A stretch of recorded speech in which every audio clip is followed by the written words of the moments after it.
दोस्तों आज मैं मुंबई यूनिवर्सिटी आया था। मैं यहाँ पढ़ता हूँ। तो आया था यहाँ पे नज़ारे दिखाता हूँ आपको। देखो कितनी खूबसूरत प्यारी प्यारी सी यूनिवर्सिटी है। और अगर किसी को एडमिशन लेना हो तो मैं वो भी जो है आपको बताऊँगा। आप कमेंट में बताइए तो मैं आपको पूरा वो दूँगा। ये मेरे जो दोस्त हैं, एक इमरान भाई, एक फ़िरोज़। आज मैं आपको इनसे मिलाता हूँ और दिखाता हूँ कि ये इतने एज में आके काम करने के बाद भी पढ़ाई क्यों कर रहे हैं, एमए क्यों कर रहे हैं, वो देखते हैं। चलता हूँ, आज इनसे कुछ सवालों जवाब करते हैं। तब तक आप सीन देखिए।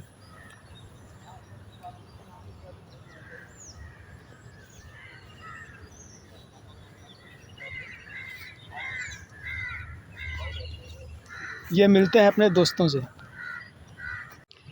तो ये मेरे दोनों दोस्त हैं, ये इमरान भाई, ये फ़िरोज़। कि फ़िरोज़ एमए क्यों कर रहा है? मैं एमए इसलिए कर रहा हूँ कि मुझे जो मेरा नेक्स्ट जो गोल है पीएचडी का है, और इसके बाद मैं पीएचडी करूँगा। अच्छा, इसके बाद पीएचडी करना है। हाँ, नेट जेआरएफ की तैयारी कर रहा हूँ। ओके, इमरान भाई आप? मैं एमए कर रहा हूँ। असल में मैं करना नहीं चाहता था एमए, लेकिन हालात ने ऐसे मोड़ पे लेकर आया कि मुझे एमए करना पड़ रहा है, वरना मैं एमबीए करने का मेरा प्लान था। लेकिन जब मैंने एमए में एडमिशन लिया और फिर आके 1-2 लेक्चर अटेंड किया तो मुझे धीरे धीरे इंटरेस्ट पैदा हो गया, और फिर अब मैं पूरे दिल व दिमाग से जो है एमए कर रहा हूँ। अच्छा, तो जो फ़िरोज़ तुम ये बताओ कि तुम्हारा कारोबार है, तुम्हारा बिज़नेस है, उसके अलावा तुम्हें मतलब क्यों लगता है कि पढ़ाई करनी चाहिए? मतलब अगर तुम पढ़ाई ना भी करो तो तुम अपना कारोबार बढ़ा सकते हो, अपना सेट हो। उसके अलावा भी क्यों पढ़ाई कर रहे हो? मुझे लगता है कि तालीम बहुत ज़रूरी है, और तालीम माशरे को एक आईना दिखाती है और रोशनी फैलाती है। इसलिए मैं एमए कर रहा हूँ, और एमए करने के बाद मेरा मकसद ही है खिदमत खल्क़ करना। अच्छा, और माशरे को आगे बढ़ाना।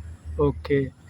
इमरान भाई ये बताओ, तुम भी अच्छी जॉब पे हो और उसके बाद भी तुम्हें लगता है कि पढ़ना चाहिए, मतलब कि तुम नौकरी के लिहाज से तुम सेट हो, अब उसके बाद भी तुम्हें पढ़ाई की ज़रूरत क्यों महसूस हो रही है? मुझे पढ़ना चाहिए। ऐसी हुई कि जो जॉब पे हूँ, मैं मार्केटिंग जॉब पर हूँ। हाँ। वहाँ पर मैं देखा कि बहुत सारे लोग जो है ना, जो पढ़ कर आते हैं, हमको 15 साल 16 साल हो गया हमारी फील्ड में, और जो दूसरे लोग जो पढ़ कर आते हैं 2 साल 3 साल पढ़ के आ जाते हैं, तो वो आके हमारे सर पे बैठ जाते हैं। अच्छा। तो मुझे लगा कि यार तालीम इतनी ज़्यादा ज़रूरी है कि मतलब अब मैं जब तक 12th किया हुआ था तो मुझे लगा कि तालीम बहुत ज़रूरी है कि अगर तालीम हासिल कर लेंगे तो हम भी वो पोस्ट पे पहुंच जाएंगे ना। हमसे 3 गुना 4 गुना ज़्यादा पगार लेते हैं, हमसे कम मेहनत करते हैं और हमारे बॉस बन के बैठ जाते हैं। तो फिर मैंने उसी सिलसिले में फिर मैंने ग्रेजुएशन किया। ग्रेजुएशन करने के बाद में फिर मैं सोचा कि क्या एडमिशन लेना है, तो एमबीए में एडमिशन के बारे में सोच रहा था। लेकिन एमबीए में जो है ना, मेरा जो दाखिला लेने के लिए जो फ़ीस है उतना मेरा इंतज़ाम नहीं हो पाया। तो मैंने मुंबई यूनिवर्सिटी का पता किया, फिर वहाँ पे मुंबई यूनिवर्सिटी में एमए में एडमिशन ले लिया। अब मुझे इंटरेस्ट पैदा हो रहा है एमए करने में, कि इसमें भी हो सकता है कि आने वाले कल में मेरे लिए कोई स्कोप हो।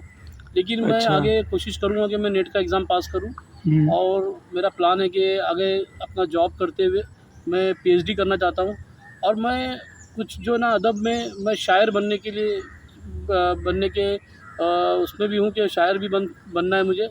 साथ में मुझे कुछ ऐसा कोर्स करना है जिसपे मेरी जो वैल्यू है कंपनी में बढ़ जाए। अच्छा इमरान, नौजवानों को क्या मैसेज देना चाहोगे? मैं नौजवानों को ये मैसेज देना चाहता हूँ कि भाई ऐसा है कि आप पूरी दुनिया का अगर आप मुशाहिदा करो तो तरक्की जो कौम करती है ना, वो तालीम याफ्ता कौम ही तरक्की करती है।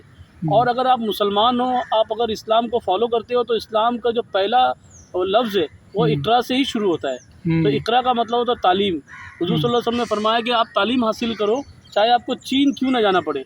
तो आपको चीन और जापान तो जाना नहीं है, आपको अपने शहर के करीब में कोई स्कूल कॉलेज है वहाँ जाना है। आप तालीम हासिल करो, तालीम हासिल करोगे तो आपकी एक खासियत ये हो जाएंगी कि आप जो नीची पोस्ट पर, जैसे मैं मिसाल दिया, देखो 2 तरह के लोग होते हैं। एक होता है जो तालीम से भागता है, होता है जो तालीम हासिल करता है। हाँ। जब 2 बच्चे जब पहली से 7 में पढ़ रहे हैं, तो आने वाले कल में जब उनका फ्यूचर देखोगे ना, तो एक उसी ऑफिस में वो बॉस बन के बैठता है, और दूसरा जो उसी ऑफिस में चपरासी की नौकरी करता है। बिल्कुल। और तीसरा जो होता है वो उसी ऑफिस में लाने ले जाने के लिए रिक्शा चलाता है। सही बात है। तो आपको इससे फ़र्क महसूस होगा कि तालीम की क्या, तीनों बच्चे साथ में पढ़ाई करें और भी बच्चे हैं जो दूसरे डिपार्टमेंट, उसमें से एक क्लासमेट उसका आएगा बोलेगा मैं वायरिंग का काम करूँगा, एक आएगा बोलेगा मैं कलर लगा दूंगा, लेकिन पोस्ट पे कौन है? सही बात। जिसका जो मतलब साथ में तालीम हासिल करें, लेकिन जो बॉस बन के बैठा है वो भी कोई अलग से थोड़ी ना आया, वो आपके बीच में से आके उधर बैठ गया।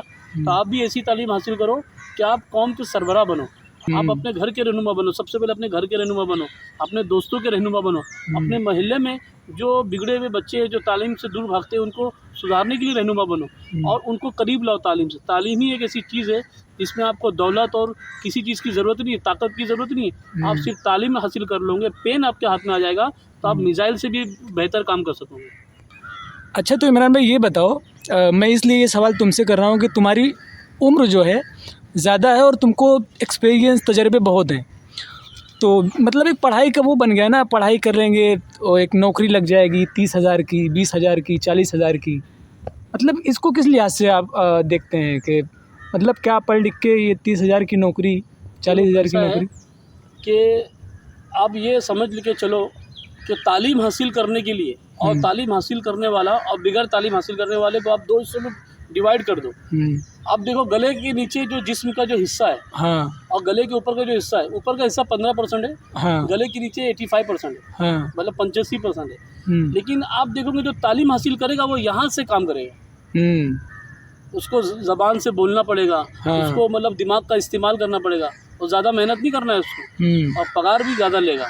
और जो गले के नीचे जो कम तालीम हासिल करेगा, जिसके पास तालीम नहीं होगी तो वो क्या करेगा, उसको मेहनत ज़्यादा करना पड़ेगा, उसको जिस्म का याले हिस्से का इस्तेमाल करना पड़ेगा, उसको वक्त ज़्यादा देना पड़ेगा, मेहनत ज़्यादा करना पड़ेगा, पगार भी कम लेगा और वो निचले दिक्के में रहेगा।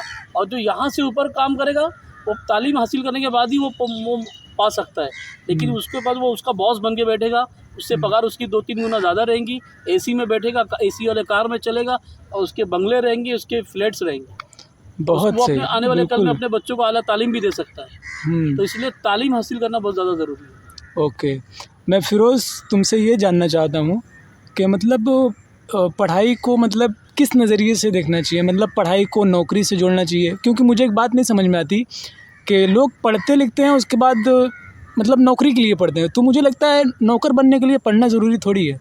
मुझे भी लगता है कि पढ़ाई को मतलब बिजनेस न जोड़ा जाए और नौकरी के चक्कर में रहना नहीं चाहिए। क्योंकि अगर आप तालीम हासिल कर रहे हो तो आपको इल्म मिल रहा है और इसमें नॉलेज भी, उसमें बढ़ावा मिलता है नॉलेज में, और आप एक पढ़ लेंगे तो समाज को एक आईना दिखाने का काम आएगा, जो बुरे लोग होंगे उनको अच्छे राह पे आप ला सकते हो इसमें।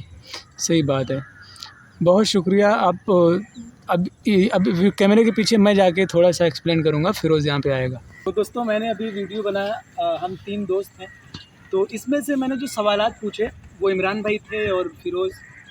इसमें इमरान भाई बिजनेसमैन है, वो सॉरी इमरान भाई जॉब करते हैं और फ़िरोज़ का बिज़नेस है। तो मैं फ़िलहाल तो जाने दो, मैं अपने बारे में क्या बताऊँ।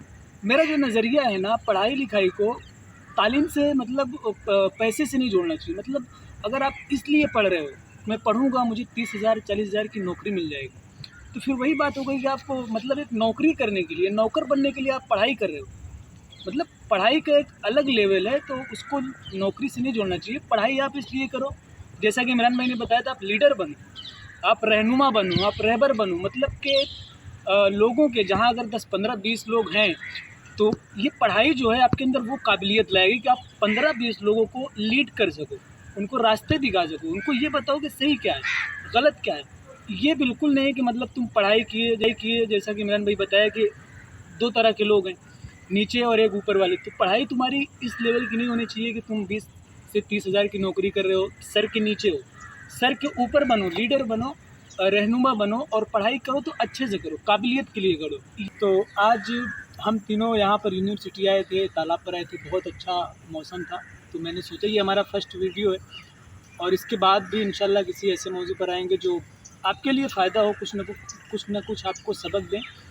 तो आज के लिए इतना ही, मिलते हैं अगली वीडियो में।